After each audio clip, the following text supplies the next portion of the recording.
Good evening, everyone. Welcome to this special webinar with David Menz from Stand With Crypto Australia. Well, at All Things Blockchain, we're proud to be a partner of Stand With Crypto, and we're thrilled to bring you this webinar. It's a really important debate that's happening. It affects a lot of people, particularly in the crypto industry, in the finance space as well. It's about debanking. So the webinar is titled In Debanking. My name is Matt Hooper. And I'm going to run through a few quick ATB announcements before we get into the live topic. And there will be a little bit of room left at the end for Q&A. You're welcome to put your hand up or put comments or questions in the chat, and we'll try to get to those as we go through as well. I'm a director at All Things Blockchain and a co-founder. We've been doing this for 5.5 years, and we run in-person events primarily out of Brisbane, Australia. But we do run events in the other Australian capitals and also up in Southeast Asia particularly. We have mailing lists of around 8,000 or 9,000 now, and as you can see from some of the stats on the screen, we've run quite a few events over the time. So we just love putting on events and building community in the Web3 space. We do that supported by a raft of excellent sponsors, including Stand With Crypto, to whom we're very grateful. We work with a number of major exchanges, some Australian and international exchanges, law firms, layer ones, and various other providers, taxation firms working in Web3 as well.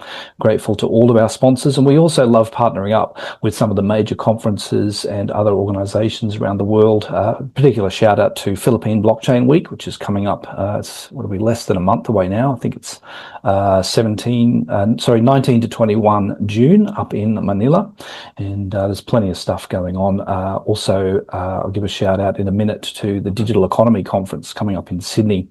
We do think we do a pretty good job of events. If you know our work and you've worked with us, I hope you find that to be the case. And we love building community. We love educational focus more than sales. And as part of what we do, we're now branching into running our own event management services. So if you do have a need to use that event funnel for as part of your outreach, do reach out to us. You can find us in all the usual places, and certainly on LinkedIn and X, and you can find more about that on our website as well. Talking of events, we advertise a lot of upcoming events, not only our own, but from around the world in our monthly newsletter, which goes out every first day of the month. So the 1st of June coming up, we're drafting it currently for this iteration, and you can sign up to the Community Hub newsletter there. Again, it's not too preachy. We just try to bring the community together and alert people to what's going on in AI and Web3 right around the world in the newsletter. Web events coming up. We don't have a June event in Brisbane for our local followers, but we do have 2 online activations coming up, one in June, and I think the other one's early July, both with a partner of ours called Nexa, who are a layer 1.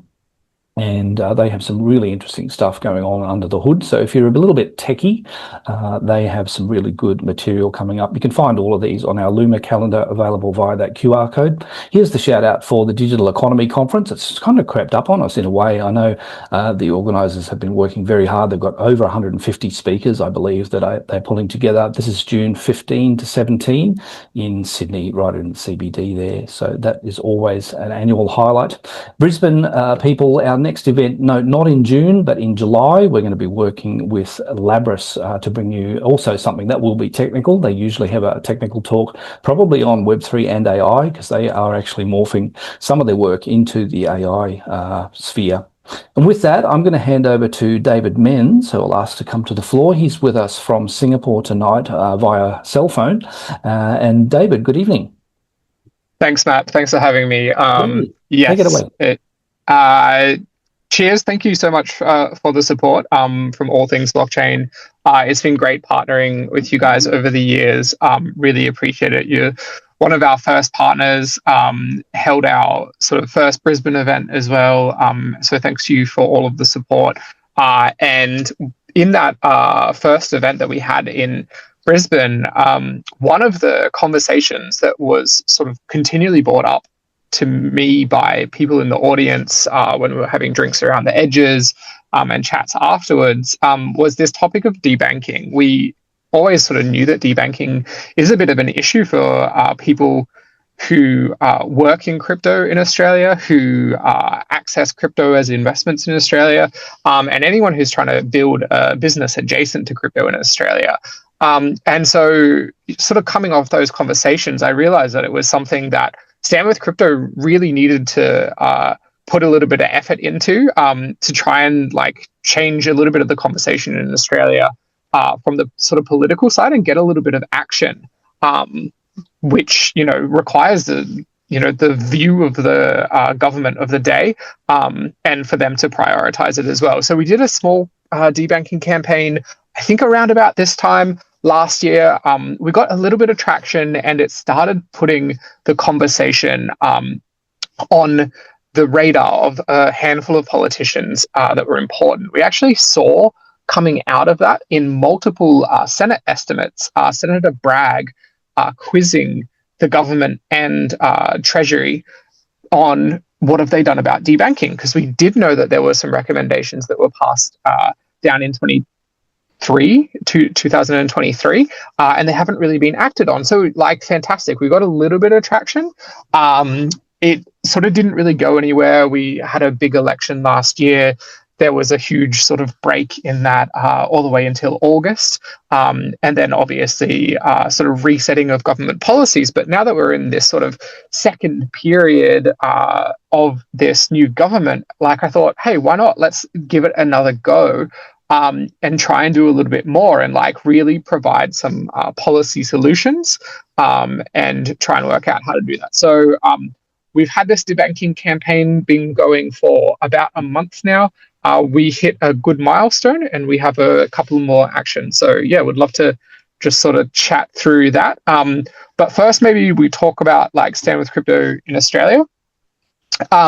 So Stand With Crypto in Australia is basically here to try and connect the community, all of you amazing people that are building, that care about crypto, that care about it in their personal portfolios, and their businesses, and maybe other use cases that they're thinking about day to day, and really highlight the sort of challenges and also the positive outcomes that can come from crypto to those policymakers, those politicians, the people who write law in Treasury, and the regulators who then have to, administer the law. So we set out with these handful of goals: promote Australia as a crypto hub, prioritize legislation in regards to digital asset platforms and stablecoins, promote crypto as a pillar of technological productivity, obviously a very big sort of talking point for the Labor government,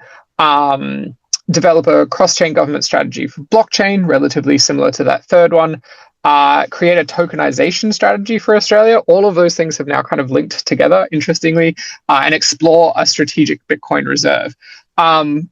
This should really be updated, because one of our key things now is to end debanking, and I think that it should be one of our key forms of our manifesto. But that's sort of where we started. To do that, next slide, Mac. We partnered with 10 industry partners. So all things blockchain, obviously. We've got AusDeFi, Upside Down in Melbourne, though they're not doing as much anymore, unfortunately.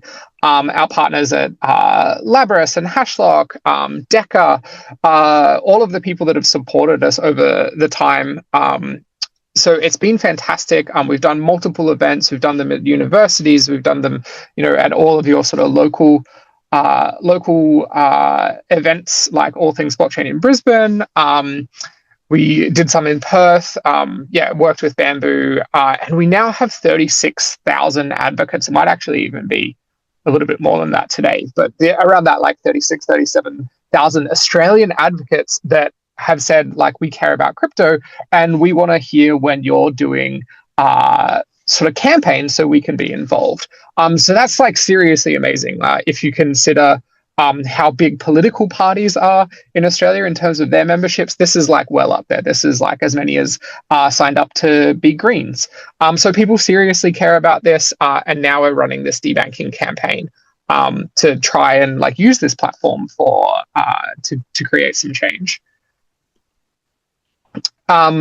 So as we sort of said in those original plans that we had in regards to, what can we sort of promote in Australia, we have actually got two major wins. So the Digital Asset Platform Bill just basically like regulating crypto exchanges was a really, really important one. Super important for consumers, people like who advocate for Stand with Crypto, because it will now require, crypto exchanges like some of the ones sort of shown earlier, Pepperstone, Kraken, other partners of all things blockchain, that they're going to have to hold your assets for you on trust, and they're going to have to be protected. They're going to have some oversight from ASIC. And so because everyone kind of expects, like, I've got, my assets, it's a bunch of money, it matters to me, and I'm holding them with someone who I would like to be able to trust, that I would expect it to run relatively similar to my like ComSec broker or something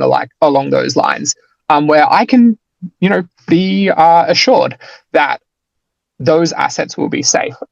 So it's great that bill has gone through. It's something that we did a letter campaign. So we did the first physical letter campaign globally for Stand with Crypto, and it worked really well. We got a handful of responses for politicians, so it is hitting their physical mailboxes in their electorates, and they are taking notice. And that bill ended up being like prioritized quite quickly. We got it it was exposed in the first 100 days of this new government. It was passed in the first 4 months of the new, it was introduced in the first 4 months of the government, and then it was passed at the end of the last session, before the budget. So, that's pretty big. We also know that there's been a stablecoin legislation exposed so far. That was also prioritized by the government in the first 100 days, to the point where they even put out a mini tranche. They knew that they wouldn't be able to put out the whole thing, but they realized that they needed to show the community that they cared about it.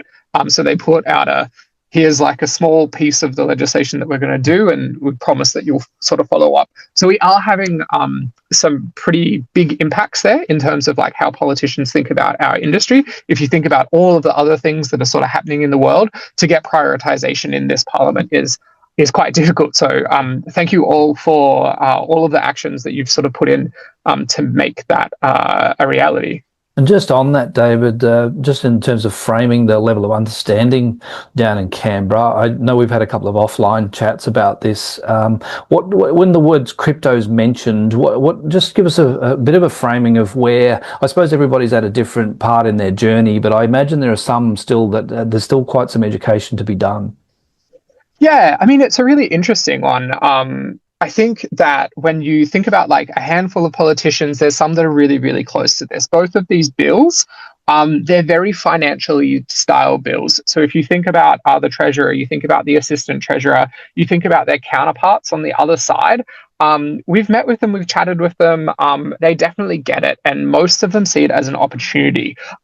We saw the treasurer just before Christmas in 2024 say, hey, like, we actually think digital assets are a big deal, and we think that they're more than just, a speculative asset class, and will be important in the portfolios of people in the future, and the technology will be important to Australia. And that was a public statement that was covered by the Sydney Morning Herald. I think it was covered by the AFR as well. So like, there are some people that get it. There are also lots of them that don't. They're not necessarily close to the financial portfolios, so they haven't had to really think about this legislation. And, sometimes they can be a little bit skeptical. I have spoken to a couple of more recent politicians, so ones that were voted in the last election, so only came sort of into parliament in August last year, and they were quite fresh. They didn't really know about crypto. They didn't really even think about crypto. But within sort of like half an hour of conversation, they were sort of, open to the ideas that like there are positives about crypto, there are positives about the industry, the technology, and that also people really care. Like, there are people who care about crypto, they care about it in their portfolio for investments, they care about it, the opportunities that the technology can bring in terms of efficiencies to their business, the Australian economy, all of the things that you can build. So I think that politicians are generally like a pretty open set of people. They're pretty intelligent, but they've got so much to think about. And so just like having a way to like get them from 0 to 1 is normally a positive thing. And like just having more vision on this, which we got through the letters, which we get through like the interactions that I'm able to take through in regards to these petitions that we'll talk about later, just the more they see it, the more likely they will sort of come to our side. But you know, that's part of the mission. Gotta start somewhere, and I think it's getting better. At least we don't have any that are specifically negative, or we don't have many. You can check on standwithcrypto.org/au. There's a politicians rating page in terms of their stances. You'll see most are neutral. I think there's 1 or 2 negative ones though, so you can, if you want to, you can go check out the website to see who that might be. Yeah, let's jump into the debanking, the deeper dive. Yeah, so debanking, what is debanking? So basically it's sort of, it's 2 things. It's the rejection of services to people who would like to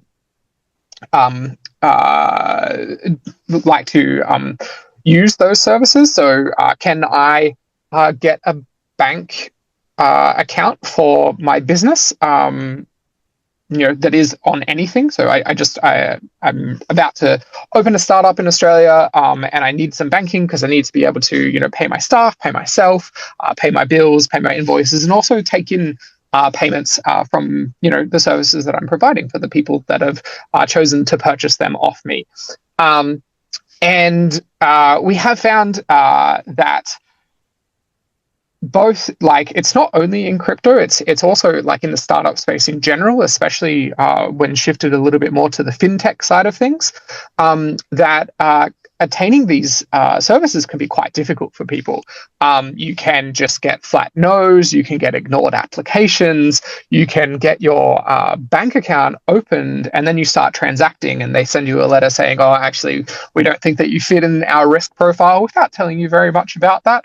And we're going to close your account, in 30 days, if you're lucky. Sometimes they've closed people's accounts before even really letting them know. And so that's one side of debanking. That is like you can't really get a bank account. And the other side of debanking is it's a little bit less extreme, but it's like also relatively insidious. You go to send crypto from your bank account to some other platform, and maybe that's a crypto platform where you can buy digital assets, and they freeze the transfer, or they freeze your account, or they block the transfer for 24 hours, or they just say, hey, actually, we think that you've sent like too much this month, which, there are some public policies that, for example, you can't send more than $10,000 a month to do this in your investment portfolio for your crypto. And that's like a relatively insidious, like it feels kind of feels anti-competitive, because we do know that a lot of what crypto can do is like replace a lot of banking sort of products and rails. And so we kind of see that as a negative as well. So they're the sort of 2 main negatives that we have there. And we really want to stop those. Like, neither of them are great for Australia. They're definitely not great for productivity. And the last thing that a startup should ever have to think about is, if I am going to have a bank account tomorrow to pay my bills, to pay my stuff. So we do really want to sort of change this. Hello, Lisa. We might just ask you to mute there unless you've got an insightful comment, which you may well. We know Lisa well. Thank you, Lisa. So yeah, these are the 2 sort of parts of debanking that we've just covered. And yeah, it's not really about fraud. It's about lawful activity. We all have bank accounts. We all want to be able to do what we want with our money. And that's really important. It's a very small amount of very concentrated institutions that basically have a say over our entire financial lives. And if they kind of stop us here, then, who knows? So if we go into the why it matters slide, Matt, sorry, I went a little bit off script there. No, that's right. This one? Yeah. So this is why it matters. 4 million Australians or more use digital assets. I think that's a relatively conservative number. And we know that 3 of the big 4 banks have restrict access to crypto. You may have received a letter in the mail from your bank saying what their policy is in regards to crypto. You may have just found your account frozen randomly. I know that I have. I know that many people on this call has. And there isn't really any legal protections against this. There's a couple of voluntary codes, but there's no legislation. But there is a way to sort of change this. And so we'll go to the next slide. I'll skip over it relatively quickly. The bank's arguments are basically AML CTF obligations. We think that this is a risk, et cetera, et cetera, et cetera. But ultimately, every person that is interacting with crypto in Australia via a platform is, going through a whole bunch of checks anyway. We all have to we all have to do our KYC when we sign up. The platform itself has to do a bunch of reporting to AUSTRAC. Everyone has been required to be registered as a business since 2018 under that. So this isn't really like an excuse that holds a lot of water. And something that we think is just sort of, a bit of an excuse. It's not real. It doesn't really work. And now that there's also this digital asset platform legislation, like these places now have to have financial services licenses. So it doesn't really make sense. Like they would never stop, a transfer from a bank to ComSec or something like that, or limit how much you could send. Why are they doing it here?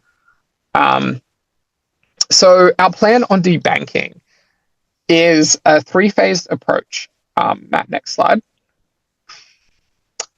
Is a 3-phase approach. We've got phase 1, which is signing petitions. So awesomely, we launched a petition early last month. We had a couple of events. Thanks, All Things Blockchain, for putting up something at the one in early May. And we also did one with AusDeFi in Sydney as well, where we launched a petition on standwithcrypto.org/au.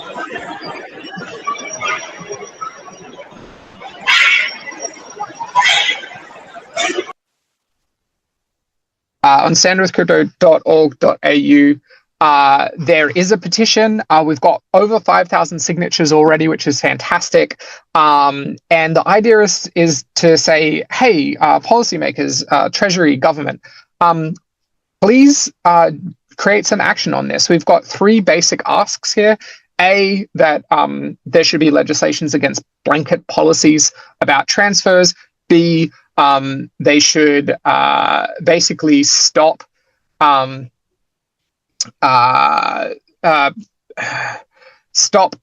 debanking and transaction freezing, and require like specific transparent reasons from any banks before blocking or restricting or closing accounts. And also to legislate the collection of reporting on debanking and transaction freezing. So like get the data and then report it. So then we can see like if it's getting better, if it's getting worse, and what we need to sort of do from there. If we have no information and it's all just like, what you and I know from like our own accounts, it's very, very hard to call this into light. And these are normal things in like many other places around the world as well. So they're the asks. In phase 2, we're going to get you to share your stories and answer a poll as well. Basically, it'll say, have you been debanked, or have you had a transaction frozen by one of these banks? So we get a little bit of a league table. We know who's maybe making life a little bit harder for us. And then we're going to get you to write to your MP. So basically that big physical letter campaign again, with the details and information that we have from phase 1 and phase 2, we'll be able to show the politicians, hey, like this is how many people there are. This is how many people it's affecting. And this is what you can do to fix it. So, hey, you've told us that you care previously, like this is a time to sort of step up. So today, what I'm asking you to do is sign that petition. So you can either go to standwithcrypto.org/au and find the little petitions button up the top, and click on that. The most important one is to click on the government petition. So there's an official government petition there. And that's something that if we get enough signatures, it requires a minister to respond directly to our campaign. And the other one is for like maximum in terms of numbers. So we've got over 5,000 on that like owned and operated one on our website, which is fantastic. The government petition works a little bit better, but we're only able to have that open for 4 weeks, and it only got opened yesterday as well. So we had to wait over a month for that to be approved. We weren't sure when it was going to be approved or if it was going to be approved. So we also ran our own petition just in case. So Matt, the next slide is the QR code for the official government petition. So I would love everyone to just take this one, sign the official government petition. You just have to be an Australian resident or an Australian citizen. So you can be either of those two or both. And this will get us to the numbers that we need to require a ministerial response. So it's a process in Parliament that actually requires them to like look at us and take us seriously and provide a true response. I think that we can, hopefully get a few hundred here, maybe even 1,000. A very well attended petition is like over 1,000 here. That would put you in the top sort of 10 at any point in time. It runs for 4 weeks, so it would be awesome if people could sign up here.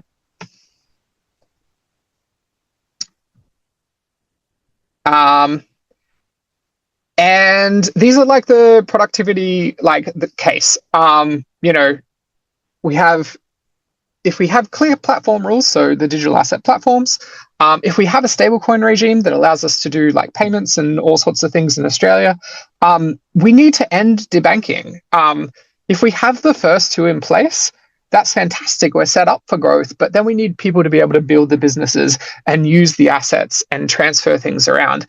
If we don't have the last one, then we don't really get the benefits of all of the hard work that we've sort of put in so far. With that, it'd be awesome to have your support. I think it's a really important one for the community. We listened from the very start when we launched, and this seemed to be one of the most important issues in Australia, and really, really happy to be taking action on it now. I think that we can actually get this to a point of prominence with the current government, and hopefully, get Treasury to take some action on it.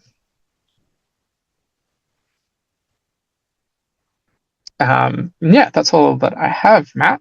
Any questions from the audience? I know we've got some very interested stakeholders, traders, investors, builders in the space, and really people that are trying to interact with exchanges, moving money on and off. Any questions, any follow-ups, any queries about the campaign itself?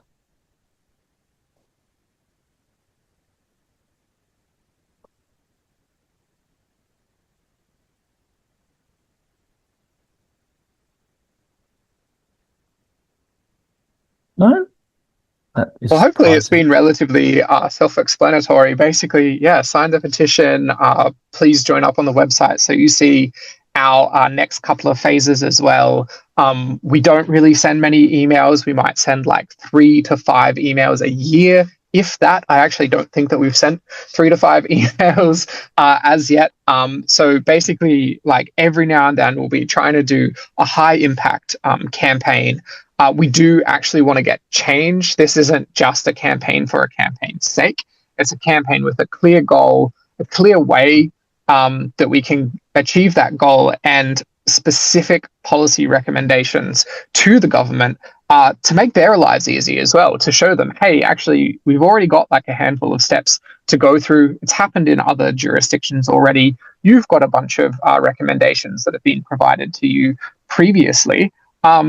How about we just do those things? And that's kind of where we're doing. Like, it's really trying to be practical. Like, it's important to get the focus from politicians, but then it's also important to ask for something that is like realistic and like within their ability to action. So I think that this is a great one, and I think that it seems to be important to our community. So yeah, super And happy to David, be doing just it. to present the just to look at the flip side, how they view this. We've got these federal agencies that we obviously have for good reason, ultimately for consumer protection. We have stringent AML, counterterrorism. What is the what is the what are the methods you use, I suppose, is the question, to try and think through their eyes? Or is it just a matter of getting in these rooms and having the conversations to bring them into the playing field? Yeah, I mean, education is super important, right? If you think like a regulator or you think like a politician, you know what you're trying to achieve. You're trying to decrease the risks to your Australian constituents, to make their lives better. That's like simply all you're trying to do day in, day out. And then you get presented with a handful of facts, maybe from some people that have a very clear agenda, and you can't tell if they're facts, but you just kind of have to take it at face value. And so you might see, oh, this thing is really bad. And the thing is, if there isn't someone at the table giving the opposite, then they're just going to assume that that is absolutely factual. And so the important thing with Stand with Crypto here is, we go to the table. We allow us to allow all of you to have a voice, because otherwise it's just singular sided, and we're able to present the facts. Realistically, less than 0.1% of crypto transactions in terms of volume has anything to do with crime. It's very, very little. Chainalysis, TRM Labs, all of our on-chain sort of investigators have shown this time and time again over years and years and years and years. And so you just need to sort of show the actual things in the cut through. And then we also know that all the payment service providers, all of the fintechs, all of the crypto asset platforms in Australia, they all run all of these AML CTF programs. They have their checks for scams, because there's no upside to them if you get scammed. If you have a bad time in crypto, then you never come back. And so there's nothing good for them there. And so they're putting in a lot of effort as well. So we have sort of a multi-layer thing. And as long as we're able to sort of be at the table and talk about these issues with facts and calm statistics, and also then be passionate about how this affects real people in Australia, which is what the sort of Stand with Crypto side of things does, we do actually get cut through. And so I think, yeah, we're quite lucky to have that platform. But it just takes time and effort. I hope that has been insightful. Do check out the petition on Stand with Crypto, noting that there's the Stand with Crypto petition of theirs, if that makes sense, and that's reached over 5,000 signatures. There's also the petition that points to the federal government's website, which is possibly going to be even more impactful, because that's already, I believe, Renee, at over the 50 signature mark, which is the key moment at which I think it has to be tabled, at least in some shape or form. So that petition already, and will be aided by more signatures, if we can bring it up the queue in terms of the number of signatures, the more the better. But at the mark that it's already reached, it is going to, and that's the one that Jenica's just put in the chat. Thank you, Jenica. That is already at a point where it's going to have to be tabled. Thank you everyone for joining once again, and we'll see you at the next one.